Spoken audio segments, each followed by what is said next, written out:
club loped out, sipping on Patron. Best dressed, fresh to death, and we in the zone. And Mr. DJ, don't stop playing my jam.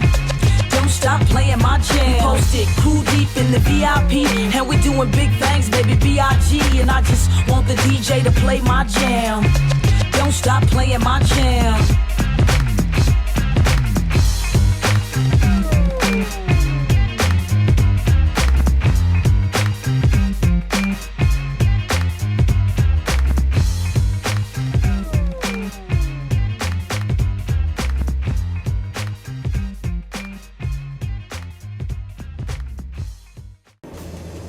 Okay, we're back. Kori's Corner, talking about why is it so hard for Detroit artists to break into the mainstream.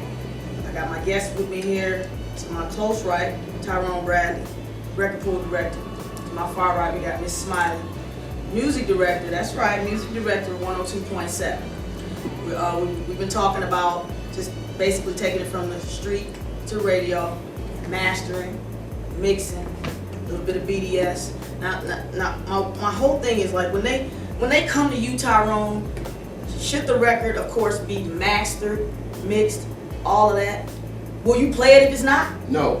At the point that they come to me, the record should be complete, and we don't want a whole lot of people coming to us and with albums and things of that nature. If you have a single, you bring the single. This is what you have to work with. Because what it is, a lot of people want us to put our seal of approval on it. Then if it don't happen, then they want to blame us. Okay. But if this is all that you have, see, from the DJ's perspective, it is not our job to A&R a record. Our job is to play the record. Our job is my job to equip my DJs with enough talent, mentally and physically, that they would be able to place that record in a position where it would get some type of response. So, like we talked about earlier, a hit record comes from the street.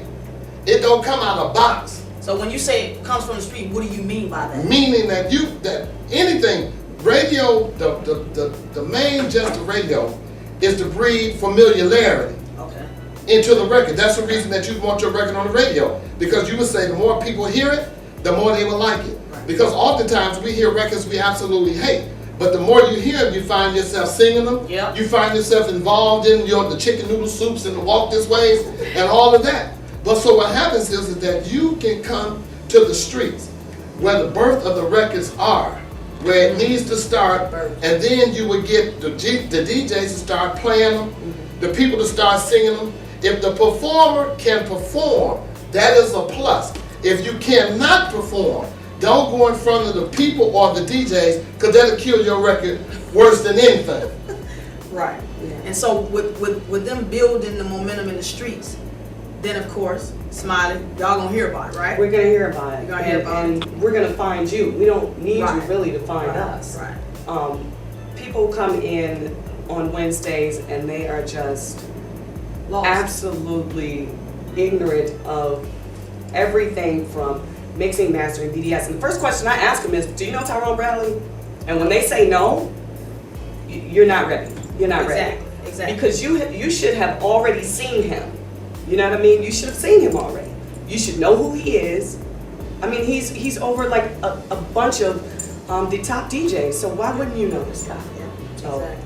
And I'm honest with him. Exactly. That was my question to you. Is okay, when these cats are coming to you and they're sitting down at your desk with this record that's not mastered, not mixed, and the CD is written on with a Sharpie, right? Or it's not written on at all, and just it does not sound good. And it doesn't sound good. It doesn't have that formula, that hit making thing, right? The it thing. I'm very honest with him. I'll tell him you're not ready. And one word that we need to take out of our vocabulary is rotation. Please don't come in and ask for rotation. It's not gonna happen with you coming straight out of the studio and bringing that record to me. It's not going to happen. Don't even think about it, seriously.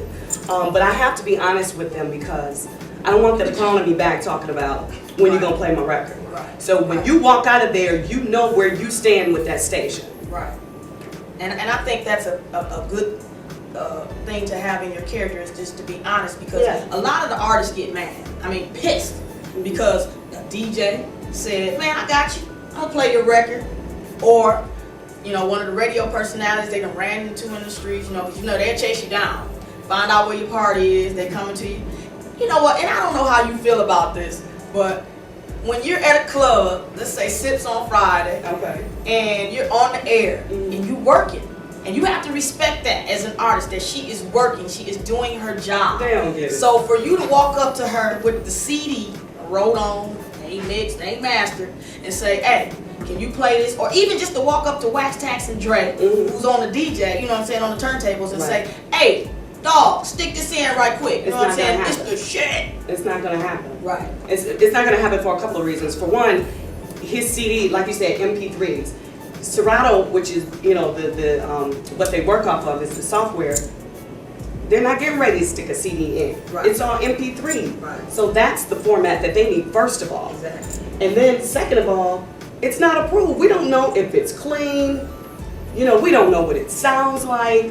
We don't know what the content is. So you don't even know how to mix it in. You don't know what it sounds like. So how can you ask them to mix it in? Because they don't know what the tempo is. We don't know what you're talking about. We things can't listen to it Right. and say, oh, that's hot, let's put it on. Well, we can mix this in with a Lloyd song. No, You know? because we're doing a live broadcast. Exactly. That it just can't happen. And it's really bad when people give me CDs, period. I don't care if it's wrapped, it's packaged. Right. Don't give me a CD in the club because it's not going home with me. There it is. I was It's gonna going to stay right there in the you club. prefer that they come on Wednesday. Oh, yeah, And definitely. do they need to make an appointment? Yeah. Okay. They need to make an appointment. Before it was just people just came in, but lobby that, full to of me that didn't work because Right. once it got to a point where it was the cutoff point, and you had people sitting there. Right. You know, they were like, "Oh man, this is crazy." And that's a part of business ethics. Yeah. You know what I'm saying? So you kind of got to get some professionalism about yourself, Yes. people. You know, in terms So of you have to get a lot. I mean, it's just real talk. You have to get a lot of professionalism about yourself and understand that the world does not revolve around your music. I need you to say that one more time. Yeah, that the world does not revolve around your music. The first thing that we ask people often, well, there have been people that have come to the record pool with a record. We got all the DJs sitting around. They say, well, hey, dog, put this on. This is the hottest thing you ever heard. And when they leave the pool, they crying. They in tears because, see, some people say that they can handle the truth. Right. Most of them can't really handle the truth. Right. You know, so then at the point that it's not that we just gonna tell you that your record is garbage, we're gonna tell you why it's garbage. This record is not DJ friendly. You know, this makes absolutely no sense. So what makes it DJ friendly? What is the objective of a There's DJ? there's some things the DJ, for the majority, 99% of the DJs in the D, they mix records. Okay. So now if you coming in and you just start rapping, you got a record, your song is 5 minutes long. You rapping for 5 minutes. Ain't that much rapping in the world. And you can't tell where the verse ends and Sure. the chorus begins. So the DJ can't mix in it, and he certainly can't mix out of it. So that makes for us not to play it. So you're trying to keep your dance floor full too, right? That's the key. Right. As the DJ, the dance floor is what becomes more important than anything, because with most DJs, if you quote unquote a real DJ, that's your objective, is to have people dancing. Exactly. You know, not just to be playing records so everybody can hear them. Totally agree. Totally agree. And that has to be considered from an artist perspective, and just out of respect for the DJ, that okay, he's trying to keep his dance floor full, so this might not be the right point for me to say, okay, can you slide my record in? And how do you feel about people walking up to you saying, hey, slide my record in, But dog. that's Play my record. But that's and they say play it next. But that's absolutely crazy. The biggest thing about this whole thing is that they go on by what they see. They have not been educated, so shows like this become very valuable and important. Exactly. Because at the point that what the artists don't see is there's companies that do remixes almost on every rap record, and what they put on them, they put an instrumental intro on it, and they put a break in it. Why? So that the DJ can come in and out the record. Right. Okay. Right. Makes sense. We're right here on Kori's Corner, y'all, with Tyrone Bradley and Miss Smiley, and we kicking the knowledge. You better get your pen and pencils out, because you need to take this down to up your game. We got a radio perspective, we got a DJ perspective. I'm coming from the artist perspective. Kori's Corner. Why is it so hard for Detroit artists to break to the mainstream? We'll be right back. Hey, hi, I'm Angie Starr with